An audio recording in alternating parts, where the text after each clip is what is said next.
Hi everyone, it's the Worm Whisperer here. I want to welcome you back to my channel, or welcome to my channel if you're showing up here for the first time. Today I've got a good video lined up for you. I'm going to give you my top 10 vermiculture tips.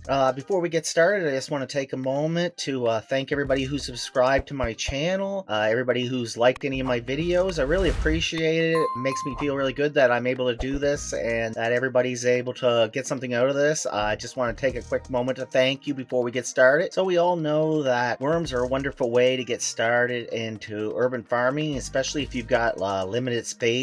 You're in an apartment or you're in a small house. It's a really good thing to do. You can turn your food scraps into a really nice organic fertilizer for your garden or your flower bed out in your front lawn. It also keeps it out of the landfills. So I'm going to give you the top 10 tips to make the worm farm work for you. So here we go. So tip number 10 is don't feed your worms the wrong type of food. Worms aren't fond of certain types of food. Some of those include like onions, garlic, any type of meat, eggs, anything like that. You don't want to put into the worm bin. You don't want to throw that stuff into the worm bin. It's not going to be good for them. If you do put it in there, you want to use it in a very minimal way. A little bit, probably once in a while, isn't going to hurt them, but it's not something you want to make a habit of putting in there on a daily basis. All right, so for tip number 9, keep your worms covered up. You may want to be looking at them all the time. You might become fond of your worms. That being said, you don't want to keep messing with them. They like to be left alone. You want to keep the moisture in and the light out. You want to encourage your worms to come to the surface to feed. Black plastic is good in cooler weather, and warmer weather, newspaper, white sheet, any kind of white plastic, anything that's going to reflect the light will keep them cooler in the summer. And in the winter, you're going to want to use something black that'll keep the heat in, and it'll absorb the heat and keep them warmer. And always remember to put the lid back on. This will help with keeping the moisture in. Okay, so on to tip number 8. Worms don't have teeth, and worms do not like to eat meat. Most worms will thrive if you're feeding them fruit and vegetable scraps, and are a little bit grateful if you cut the food into pieces. Me personally, I like to freeze my food. I find that works best for me. Everybody has their own way to doing it, and that's fine. The worms can eat anywhere between half their body weight right up to their body weight in organic matter per day. On an average day, they will consume roughly 50% of their own body weight. That's what makes them such great super composters. So tip number 7, worms aren't that much different than us when it comes to breakfast. Most of us enjoy a juice or coffee in the morning, and guess what? When you're finished, how about treating your worms to some of those coffee grinds and the pulp from the juice? They'll even eat discarded tea bags sometimes, although I've thrown ones in there before and I think they're made of like plastic or something like that, and I find the worms don't like to eat them. When I have something like that, I'll generally rip the bag open and I'll dump the contents in and throw the bag out because they just don't seem to like it. Also, you want to remember to steer clear of acidic foods, so if you're using like orange pulp or something like that, that's a no-go. But most other things, if you're using like a veggie or anything like that to make juice in the morning, the worms will love that stuff. It's all grinded up and ready for them to eat. Okay, so for tips number 6, you want to keep the worms in the shade. When you set up your worm farm, you want to make sure that you have a cool, shady spot rather than a hot spot. Worms don't like the sun. Being cold-blooded means that worms don't have a great ability to regulate their body temperature, and this is why managed temperatures in your worm farm are extremely important. Aim for your worm bedding temperature as opposed to the air temperature should be around, say, 16 to 27 degrees Celsius. Fine, 27's a little hot. I usually try to keep mine around 22, 23 degrees Celsius. Your worms can tolerate like a 4 degrees to 32 degrees Celsius. However, they may become less productive. Okay, so for tip number 5, it's make sure you're using the right amount of carbon and the right amount of calcium. These are two very important things in your worm bin.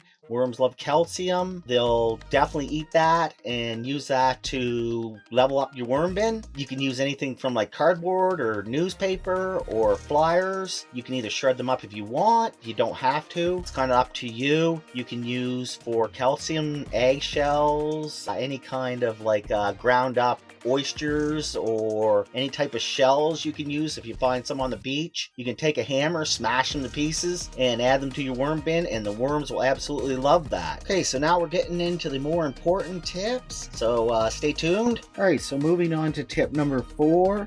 This is a big one when you get started. Easy does it with the feeding. You don't want to feed too much right when you start out. You want to make sure your farm is well drained. Big mistake people make early on is not using enough carbon. Most people put their leftover waste in with very high nitrogen, but they kind of forget about the carbon inputs. So you want to make sure that you're adding like carbon, shredded paper, cardboard, leaves. You can use flyers, newspaper. Keeping the carbon in ratio is a very good thing to do to maintain the healthy habitat for the worms. Ideally, you kind of want to do like a 50-50 of green stuff and carbon. If you do that, you can keep a pretty healthy environment for your worms. Okay, so for tip number 3, it's keeping the fruit flies, or is what some people call vinegar flies, under control. They're the little flies that attracted to like fruit and rotting like bananas and such. You'll see them around. A lot of people get them in their kitchen. What I like to do to keep these under control in my worm bin is to add a little bit of manure, a little bit of mulch, or a little bit of mature compost. I like to sprinkle that in. It helps to accelerate the composting process and helps to inhibit these type of flies in your worm bin that can become a big nuisance. If you're experiencing any issues with your worm farm,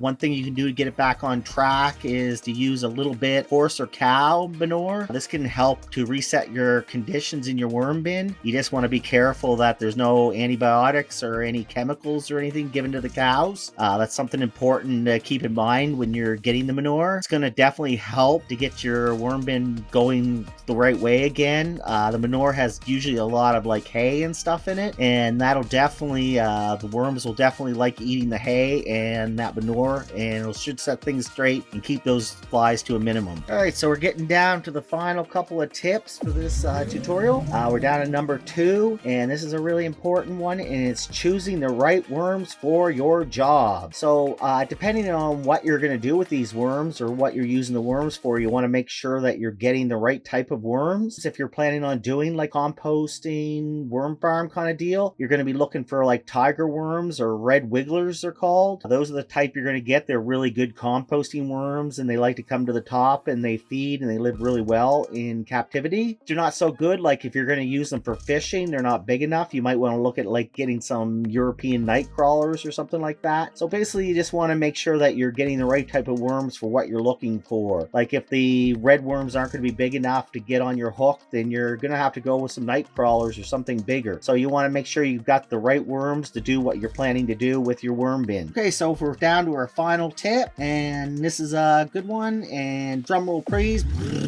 All right, so bonus tip, and number 1 is never stop learning about your worm. The best thing you can do is keep reading books, watching YouTube, watching channels like this one. You can go online. There's all kinds of places like forums and such where you can go on and learn all kinds about worms and ask questions. There's all kinds of Reddit subreddits that have worm information on them, and it's very helpful, and a lot of the people there are very helpful. Same with any other like Facebook. A lot of the groups have really good helpful people on there. So my number 1 tip is just keep learning, and never forget to keep learning about your worms and understanding them, and it'll only make you a better worm farmer. So that wraps up my top 10 tips for worm farming. Hope you guys liked it. I hope you get some use out of it, or maybe learned a little tip or two out of it. If you did, that's great. Don't forget to subscribe to my channel, and if you drop me a like, that would be fantastic. I really appreciate it, and have a great day. See you next time.